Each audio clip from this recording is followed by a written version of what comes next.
Well, hello everyone. My name is Sir Dr. James Dentley, and welcome to the first episode of this series, Unpack Your Bags and Let's Go, Overcoming Self-Defeating Behaviors. And today I want to start off by asking a question. That question is, what's holding you back? We have these ideas sometimes of things we want to create. We have dreams of having a better life, dreams of making a bigger difference in life, dreams for our children, dreams for our significant other, dreams of what it is that we can create. It's one of those things that in a human experience, we can't even escape. It is part of us. Born in the image and the likeness of our Creator, in the beginning, God created, and from the beginning of humanity, we have created. It is embedded in us, it is locked in, it's part of the DNA. Everything that lives chooses life. Good stuff and even the bad stuff. You never planted a weed seed, but boy, they're stubborn. They'll keep coming back, man. They want to live. Even when I was diagnosed with cancer, the cancer wants to live, but so do your dreams. So do your aspirations. So does the thing in your heart that yearns. And you know what? When things go wrong, a lot of times we go wrong with it.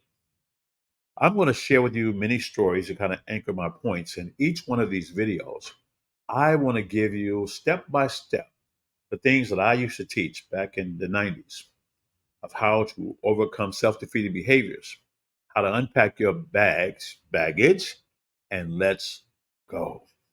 I remember I was in Long Beach, California, and I was delivering a speech to about 8,000 people. And I started off by talking about baggage. It's actually on YouTube.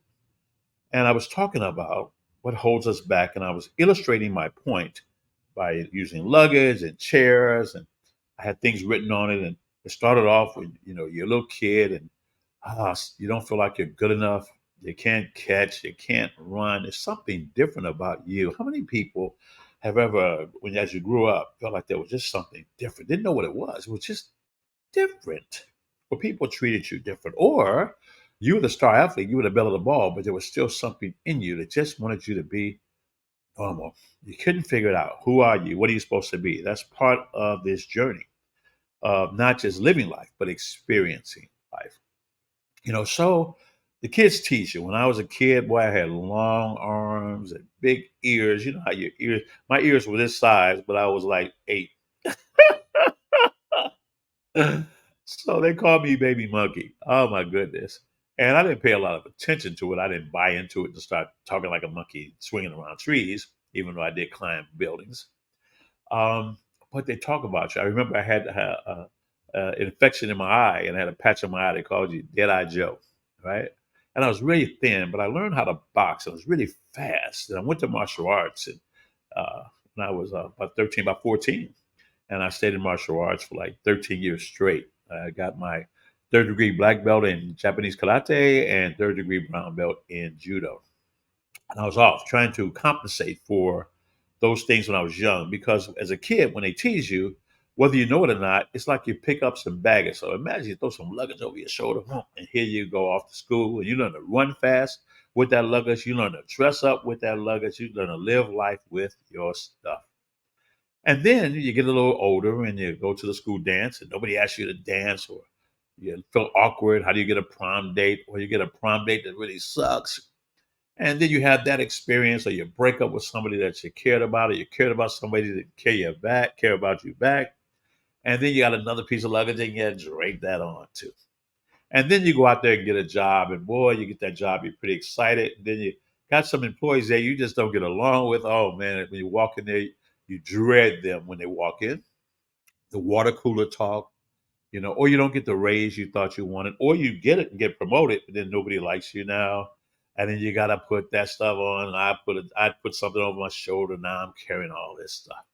And man, you can go swimming, you can ride horses, you can get in your nice car, you can go shopping, carrying all of your stuff. And every relationship that you experience in your life, they have to squeeze in between all of that stuff. The other relationships you had prior to that, your reference point of what happened in those relationships. And in life, we have a collection of stories. And those stories are just that, they're stories. I was reading about the life of LL Cool J. Now, I don't know if it's accurate, it wasn't his words, but I didn't know that he had come home and his father had killed his mother and her dad. Wow. And it reminds me of a friend of mine who watched his father abuse his mother for many years. And when he came downstairs, and I think it was 12 people in the home had been shot, and his mother had head was blown off with a shotgun. And I'm not saying it to freak you out. I'm just saying the type of impact that can have on a person. Even someone who has a desire or dreams to create success has they defined it in their life and they fall short. Or someone who gains a lot of weight and their friends are fit and they always tell you, well, you need to do this, you should do this, and everybody wants to fix you and you're here and there, and they mean well. But these are just experiences, and in these experiences, our perception of what is happening and who we are causes us to spin. And that's why I always say when things go wrong, don't go wrong with it. When things go crazy, don't go crazy. But it's even anchored in the perception of what happens even before that, even understanding that our paradigm is shaped and the beginning process is in the third trimester in the mother's womb. So before you have understanding of language, there's always communication because communication is always frequency and vibration with everything. And it has a lot to do with the way we feel. That's just like you ever notice when some people can get around and look at water and be around water and the calmness of the water will calm them down. Or look at the clouds go by, calms you down. Or earthing where you can walk around in the grass and pull energy from the grass into your body if you have no socks on. Or hug a tree outside of the ants, not too bad because a tree has energy, it has power. How to tap back in.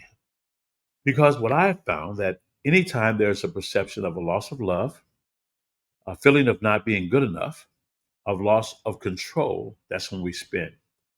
It's been said many years ago that there were two fears that you're born with: the fear of falling and the fear of loud noises. Well, the fear of falling is equal to a lack of control. We have a lack of control. Ah. And the fear of loud noises is a lack of love because love is communicated soft and gentle, is soothing to the nervous system, to the body, to the spirit. So somebody shouting. Ever heard somebody just raise their voice when they get excited? I know I used to do it all the time. I may do it now. Why? Because it's kind of baked in. In 1999, I began a program called MAP, Millionaire Aptitude Programming. And I had people come in and we would start at 9 o'clock a.m. on Friday morning and we go to 1 o'clock in the morning. And then on Saturday, we go at 9 a.m. and we go to 1 o'clock in the morning. And on Sunday, we go at 9 a.m. and we go to midnight. Why? Because I wanted them to be tired. And when I started it, I wanted to see how I could keep myself up energy wise to handle a room and hold the room, hold all the emotions, hold the activity in the room, hold the attention of all the people in the room, and do it consistently for 14, 15 hours a day. I got this from attending the Landmark Forum, being a production supervisor, being a course supervisor, and watching this incredible organization and watching people get breakthroughs. But I had one challenge. At that time in the 90s, I didn't find many people that can keep the breakthrough. However, I could not deny the results that they were getting. The biggest breakthrough was that of integrity. To have the integrity to live your word, something that we all struggle with. Now, not to say you have to be perfect, it's just that when you mess it up, you just own it and just work on getting better. You don't go into the shame and the guilt and the things that will hold you down.